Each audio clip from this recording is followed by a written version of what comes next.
bilan de ce puissant séisme qui a frappé le centre de l'Italie, tôt mercredi, fait état de près de 250 morts et de dégâts considérables. Selon le dernier bilan de la protection civile italienne, plus de 200 corps ont été retrouvés dans les décombres, dont 180 dans la région de Latium et 57 dans celle de Marche. Au cours d'une conférence de presse, le Premier ministre italien Matteo Renzi a déclaré mercredi que toute l'Italie est en deuil.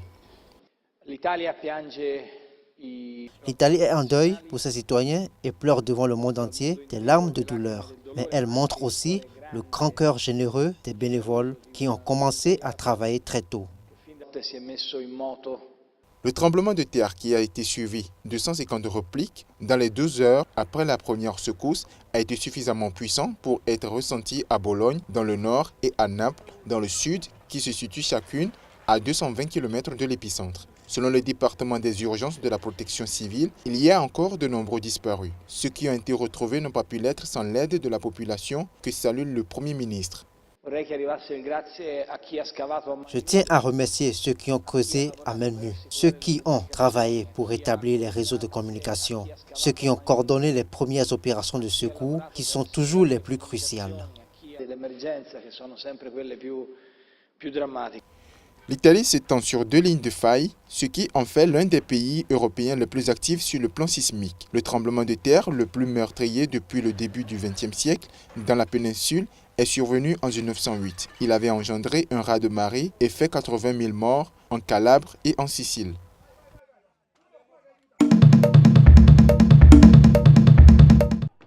Un accueil de héros ce mercredi pour les athlètes de l'équipe olympique de réfugiés rentrés de Rio.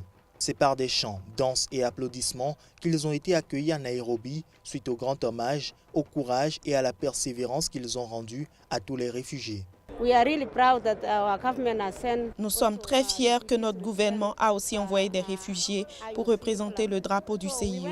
Donc, nous y sommes allés. Nous avons été très bien accueillis. C'était un moment fantastique pour les athlètes de voir que les gens qu'on appelle réfugiés sont aussi des personnes. Tout le monde les a accueillis. On a été reçus de façon très positive. La participation d'une équipe de réfugiés aux Jeux olympiques représente une étape importante dans le partenariat de longue date du HCR avec le CIO. Cette relation, qui remonte à 20 ans, a permis de promouvoir le rôle du sport dans le développement et le bien-être des réfugiés, en particulier les enfants, et ce, à travers le monde entier. C'était génial. En tant que réfugiés, nous sommes très heureux d'avoir pu représenter les autres réfugiés. C'est très important. Et nous sommes heureux d'avoir montré au monde entier que les réfugiés sont capables de quelque chose. C'est très important qu'on ait pu montrer nos talents. Aux Jeux olympiques de 2016 à Rio de Janeiro, 10 athlètes réfugiés originaires de 4 pays ont concouru. Parmi eux, 2 nageurs, 2 judokas, un marathonien et 5 coureurs de fond. Leurs performances sportives et leur résilience sont un hommage au courage et à la persévérance de tous les réfugiés à un moment où le nombre de personnes déracinées par la violence et la persécution est à son plus haut niveau depuis la Seconde Guerre mondiale.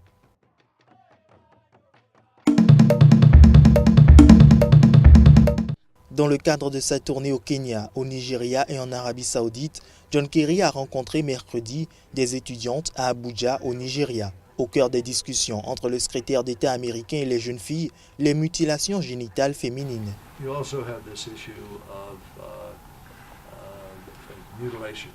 Vous avez également le problème de la mutilation, ce qui est quelque chose qui est évidemment culturel. Nous comprenons cela, mais il va à l'encontre de l'autonomisation de l'individu et les droits sur une personne.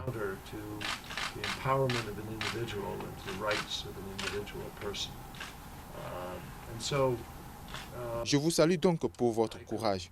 Je vous salue pour votre vision et votre engagement pour essayer d'aider à changer les choses. Selon un rapport des Nations Unies paru en 2014, avec plus de 177 millions d'habitants, le Nigeria compte 25% de femmes entre 15 et 49 ans victimes de mutilations génitales. John Kerry est reparti, promettant que le gouvernement des États-Unis fera un don de $100 millions pour soutenir les étudiantes au Nigeria.